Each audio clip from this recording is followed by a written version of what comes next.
स्वागत है आपका आज के एपिसोड में। चलिए शुरुआत करते हैं पिछले अभ्यास प्रश्न के साथ। कभी कभी समाचारों में चर्चा में रहने वाला चुराचांदपुर जिला कहाँ स्थित है? ए मिजोरम, बी मेघालय, सी मणिपुर, डी त्रिपुरा।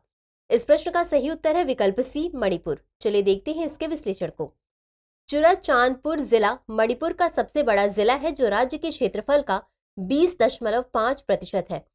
चुराचांदपुर जिला मुख्यालय मणिपुर का सर्वाधिक बहुजातीय एवं महानगरीय पहाड़ी शहर है और यह मणिपुर का दूसरा बड़ा शहर भी है।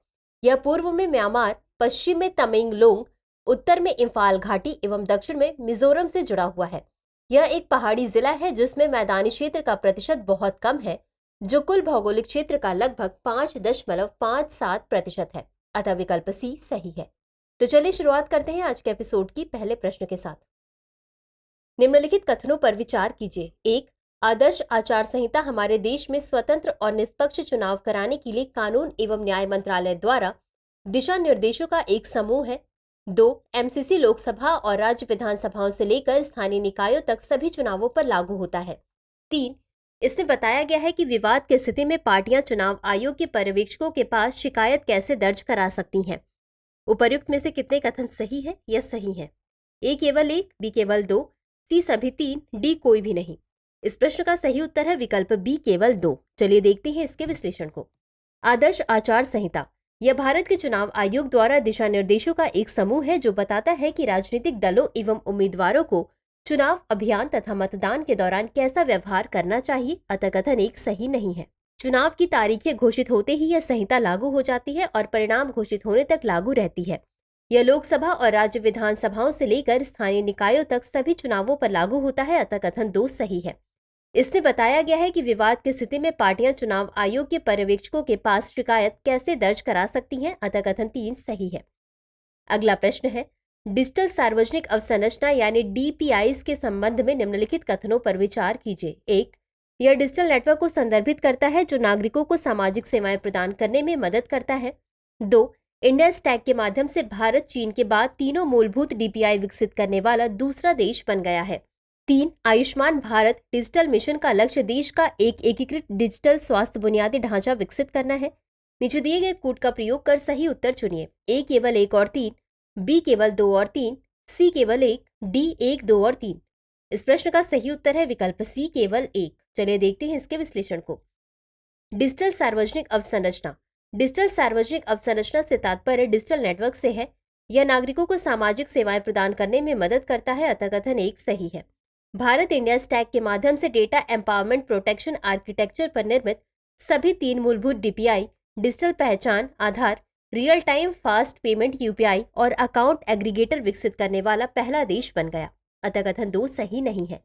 आयुष्मान भारत डिजिटल मिशन का उद्देश्य रोगी देखभाल के लिए डिजिटल स्वास्थ्य रिकॉर्ड की पेशकश करके देश का एक एकीकृत डिजिटल स्वास्थ्य अवसंरचना विकसित करना है। अतः कथन 3 सही नहीं है।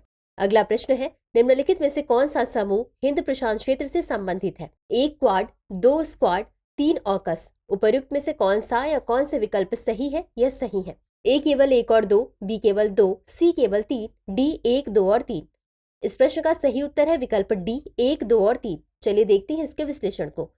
हिंद प्रशांत क्षेत्र क्वाड ऑस्ट्रेलिया, भारत, जापान और अमेरिका के बीच एक राजनयिक साझेदारी है। यह एक खुले, स्थिर एवं समृद्ध हिंद प्रशांत क्षेत्र का समर्थन करने के लिए प्रतिबद्ध है जो समावेशी और लचीला है। स्क्वाड हिंद प्रशांत क्षेत्र में चीन का मुकाबला करने के लिए एक नया अमेरिका समर्थित क्षेत्रीय समूह है। इसमें अमेरिका, ऑस्ट्रेलिया, जापान और फिलीपींस शामिल है। ऑकस ऑस्ट्रेलिया, यूनाइटेड किंगडम और अमेरिका के बीच हिंद प्रशांत क्षेत्र के लिए एक त्रिपक्षीय सुरक्षा साझेदारी है। अतः विकल्प डी सही है। अगला प्रश्न है, सतत विकास लक्ष्यों यानी एसडीजी के संदर्भ में निम्नलिखित कथनों पर विचार कीजिए। 1. एसडीजी 5 महत्वपूर्ण क्षेत्रों को संबोधित करते हैं अर्थात लोक, ग्रह, समृद्धि, शांति एवं साझेदारी। 2. एजेंडे में वर्ष 2030 तक पूरा करने के लिए 27 एसडीजी का लक्ष्य रखा गया है। 3. ये कानूनी रूप से बाध्यकारी है।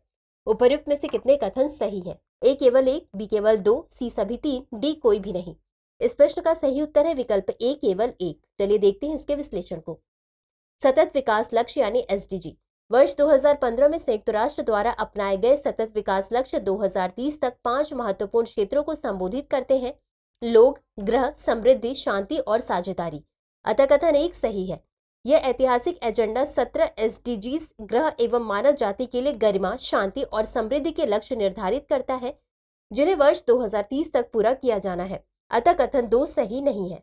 सतत विकास लक्ष्य यानी एसडीजी कानूनी रूप से बाध्यकारी नहीं है, अतः कथन 3 सही नहीं है। अगला प्रश्न है, थ्रोम्बोसाइटोपेनिया सिंड्रोम यानी टीटीएस के संदर्भ में निम्नलिखित कथनों पर विचार कीजिए। 1. इसके साथ थ्रोम्बोसिस एक दुर्लभ स्थिति है जिसमें शरीर में असामान्य स्थानों पर रक्त के थक्के बन जाते हैं। 2. इससे प्लेटलेट्स की संख्या में कमी आ जाती है। 3. यह इसलिए होता है क्योंकि शरीर की प्रतिरक्षा प्रणाली एंटीबॉडी बनाकर टीके के प्रति प्रतिक्रिया करती है और रक्त के थक्के बनने में शामिल प्रोटीन पर हमला करती है। उपर्युक्त में से कितने कथन सही हैं? ए केवल 1, बी केवल 2, सी सभी 3, डी कोई भी नहीं। इस प्रश्न का सही उत्तर है विकल्प सी सभी 3। चलिए देखते हैं इसके विश्लेषण को। थ्रोम्बोसाइटोपेनिया सिंड्रोम यानी टीटीएस, इसके साथ थ्रोम्बोसिस एक दुर्लभ स्थिति है जिसमें शरीर में असामान्य स्थानों पर रक्त के थक्के बन जाते हैं, अतः कथन 1 सही है। इससे रक्त में प्लेटलेट्स की संख्या कम हो जाती है, अतः कथन 2 सही है। बता दें कि प्लेटलेट्स छोटी कोशिकाएं होती हैं जो रक्त को जमने में सहायता प्रदान करती हैं, इसलिए इनकी बहुत कम मात्रा होना खतरनाक हो सकता है। यह इसलिए होता है क्योंकि शरीर की प्रतिरक्षा प्रणाली एंटीबॉडी बनाकर टीके के प्रति प्रतिक्रिया करती है। यह रक्त के थक्के बनने में शामिल प्रोटीन पर हमला करती है, अतः कथन 3 सही है। टीटीएस की स्थिति उन लोगों में देखी गई जिन्हें वैक्सजेवेरिया, कोविशील्ड एवं Johnson and Johnson covid vaccine जैसे एडेनोवायरल वेक्टर कोविड-19 टीके लगाए गए थे। अगला प्रश्न है, लुक आउट सर्कुलर यानी एलओसी के संदर्भ में निम्नलिखित कथनों पर विचार कीजिए। 1. एलओसी व्यक्तियों की विदेश यात्रा को प्रतिबंधित करने के लिए प्रवर्तन निदेशालय द्वारा जारी एक नोटिस है। 2. विदेश मंत्रालय भारतीय नागरिकों अथवा विदेशियों के विरुद्ध एलओसी खोलने के लिए दिशा निर्देश प्रदान करता है। उपर्युक्त में से कौन सा या कौन से कथन सही है या सही है? ए केवल 1, बी केवल 2, सी 1 और 2 दोनों, डी न तो 1 और न ही 2। इस प्रश्न का सही उत्तर है विकल्प डी, न तो 1 और न ही 2। चलिए देखते हैं इसके विश्लेषण को। लुक आउट सर्कुलर यानी एलओसी, यह ऐसे व्यक्तियों को भारत की सीमाओं के बाहर जाने से रोकने के लिए जांच अधिकारियों एवं सार्वजनिक क्षेत्र के बैंकों के अनुरोध पर व्यक्तियों की विदेश यात्रा को प्रतिबंधित करने के लिए ब्यूरो ऑफ इमिग्रेशन द्वारा जारी किया गया एक नोटिस है, अतः कथन 1 सही नहीं है। यह नोटिस गृह मंत्रालय के 2021 के एक कार्यालय ज्ञापन के तहत जारी किया जाता है जो भारतीय नागरिकों या विदेशियों के विरुद्ध एलओसी खोलने के लिए दिशा निर्देश प्रदान करता है, अतः कथन 2 सही नहीं है। अगला प्रश्न है, भारतीय विमानवाहक पोतों के बारे में निम्नलिखित कथनों पर विचार कीजिए। 1. आईएनएस विक्रांत पहला स्वदेशी निर्मित विमानवाहक पोत है जिसमें 70% से अधिक स्वदेशी सामग्री है। 2. आईएनएस विक्रमादित्य एक संशोधित कीव श्रेणी का वाहक है जिसे 2013 में भारतीय नौसेना में शामिल किया गया था। उपर्युक्त में से कौन सा या कौन से कथन सही है या सही है? ए केवल 1, बी केवल 2, सी 1 और 2 दोनों, डी न तो 1 और न ही 2। इस प्रश्न का सही उत्तर है विकल्प सी, 1 और 2 दोनों। चलिए देखते हैं इसके विश्लेषण को। आईएनएस विक्रांत पहला घरेलू स्तर पर निर्मित विमान वाहक पोत है जिसमें 76% स्वदेशी सामग्री है, अतः कथन 1 सही है। इसका निर्माण कोचिन शिपयार्ड लिमिटेड में किया गया था। यह भारत की बढ़ती जहाज निर्माण क्षमता का प्रतीक है। आईएनएस विक्रमादित्य एक संशोधित कीव श्रेणी का विमान वाहक है जो मूल रूप से सोवियत संघ की नौसेना के लिए तैयार किया गया था। पूरी मरम्मत और आधुनिकीकृत करने के बाद इसे वर्ष 2013 में भारतीय नौसेना में शामिल किया गया, अतः कथन 2 सही है। अगला प्रश्न है, सौर ज्वालाओं के बारे में निम्नलिखित कथनों पर विचार कीजिए। 1. सौर ज्वाला सूर्य पर एक तीव्र विस्फोट है जो तब होता है जब मुड़े हुए चुंबकीय क्षेत्रों में संग्रहित ऊर्जा अचानक जारी हो जाती है। 2. इन्हें सूर्य पर चमकीले क्षेत्रों के रूप में देखा जाता है और ये मिनटों से लेकर घंटों तक रह सकते हैं। 3. इनका रेडियो संचार, पावर ग्रिड और नेविगेशन सिग्नल पर कोई प्रभाव नहीं पड़ता है। उपर्युक्त में से कितने कथन सही हैं? ए केवल 1, बी केवल 2, सी सभी 3, डी इनमें से कोई भी नहीं। इस प्रश्न का सही उत्तर है विकल्प बी केवल 2। चलिए देखते हैं इसके विश्लेषण को। सौर ज्वाला, यह सूर्य पर एक तीव्र विस्फोट है जो तब होता है जब मुड़े हुए चुंबकीय क्षेत्रों, आमतौर पर सनस्पॉट के ऊपर में संग्रहित ऊर्जा अचानक जारी हो जाती है, अतः कथन 1 सही है। इन्हें सूर्य पर चमकीले क्षेत्रों के रूप में देखा जाता है और ये मिनटों से लेकर घंटों तक रह सकते हैं, अतः कथन 2 सही है। इस प्रकार की घटनाओं में पावर ग्रिड, पृथ्वी पर दूरसंचार नेटवर्क और परिक्रमा करने वाले उपग्रहों को बाधित करने तथा अंतरिक्ष यात्रियों को खतरनाक विकिरण स्तरों के संपर्क में लाने की क्षमता होती है, अतः कथन 3 सही नहीं है। अगला प्रश्न है, भीमताल झील के बारे में निम्नलिखित कथनों पर विचार कीजिए। 1. यह हिमाचल प्रदेश राज्य में स्थित सबसे बड़ी झील है।